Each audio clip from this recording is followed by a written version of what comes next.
تو اپنے ناظرین کو بتائیں کہ آئندہ مالی سال کا وفاقی بجٹ کل پیش کیا جائے گا۔ ذرائع کے مطابق نئے بجٹ میں پینشن پر ٹیکس عائد کرنے کے علاوہ متعدد اشیاء پر ٹیکس چھوٹ ختم کرنے کی تجویز ہے۔ زرعی ادویات، کھاد، دودھ، کتابیں، stationery, mobile phones, make up کا سامان اور استعمال شدہ درآمدی گاڑیوں کے علاوہ ہزاروں اشیاء مہنگی ہونے کا امکان ہے۔ بجٹ میں تنخواہوں میں 15 اور پینشن میں 10% اضافے، جبکہ سرکاری ملازمین کی ریٹائرمنٹ کی عمر 60 سال سے بڑھا کر 62 سال کرنے کی تجویز بھی زیر غور ہے۔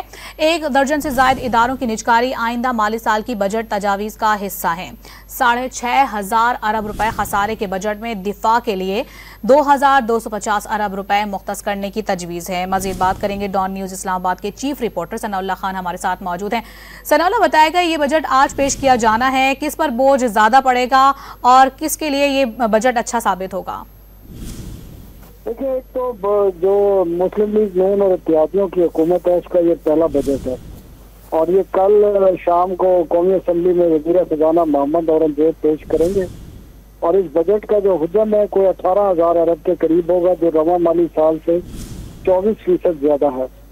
اور یہ خسارے کا بجٹ ہوگا۔ ابتدا میں تو جو ٹارگٹ رکھا جا رہا ہے 6,500 ارب روپے، لیکن آخر میں ہمیشہ کی طرح یہ بڑھ سکتا ہے۔ اس کے علاوہ ایس پی آر کا جو ٹارگٹ ہے وہ بھی اس دفعہ اس میں بھی تقریباً 3500 ارب روپے اضافہ کیا جا رہا ہے اور یہ 12,900 ارب روپے رکھنے کی تجویز ہے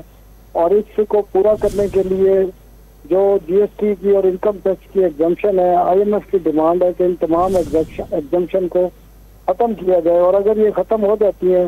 تو آپ کی ادویات پر بھی 10 سے لے کر 18% جی ایس ٹی ہوگا، کھادوں پر بھی، زرعی ادویات پر بھی، اور اس طرح تقریباً کتابیں ہیں، بسکٹ ہیں، نیوز پرنٹ ہے جو امپورٹ کیا جاتا ہے، اخباری کاغذ،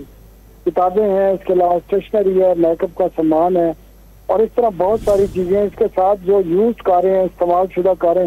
پاکستان میں امپورٹ ہوتی ہیں 2 اسکیموں کے تحت، اس پر بھی طریقہ کار ایک تو سخت کیا جا رہا ہے اور اس پر ٹیکس اور ڈیوٹی میں اضافہ کیا جا رہا ہے، جس کا مقصد یہ ہے کہ ان کو ڈسکریج کرنا۔ اس سے زر مبادلہ بھی بچے گا اور اس سے جو لوکل انڈسٹری ہے آپ کی کاروں کی وہ ڈیولپ ہوگی۔ اس کے ساتھ ساتھ جو ہے پینشن ریفارمز کی پرپوزل ہے، ریفارمز تیار کی گئی ہیں، اس میں کمیوٹیشن کم کی جائے گی، پینشنر کے جو بینیفیشریز ہیں ان کی تعداد کم کی جائے گی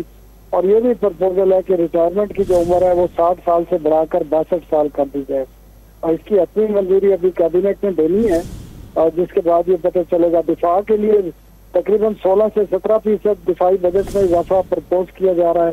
اور 2,250 ارب روپے کے قریب یہ ہوگا اور پینشن کے لیے جو ہے 960 ارب روپے رکھے جائیں گے اور جبکہ دفاع کے لیے بتا دیا، اس طرح لا اینڈ آرڈر کے لیے رننگ ایکسپینڈیچر کے لیے بھی کچھ رقم رکھی جائے گی اور ایک بڑا اہم پروجیکٹ ہے جو بلین ٹری سونامی پروجیکٹ تھا پچھلی حکومت کا، اس کو گرین پاکستان کے نام سے دوبارہ شروع کیا جا رہا ہے اور اس کے بجٹ میں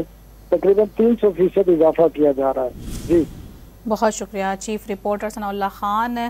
آج پیش کیے جانے والے خصوصی بجٹ کے حوالے سے گفتگو کر رہے تھے۔ بہت شکریہ آپ کا۔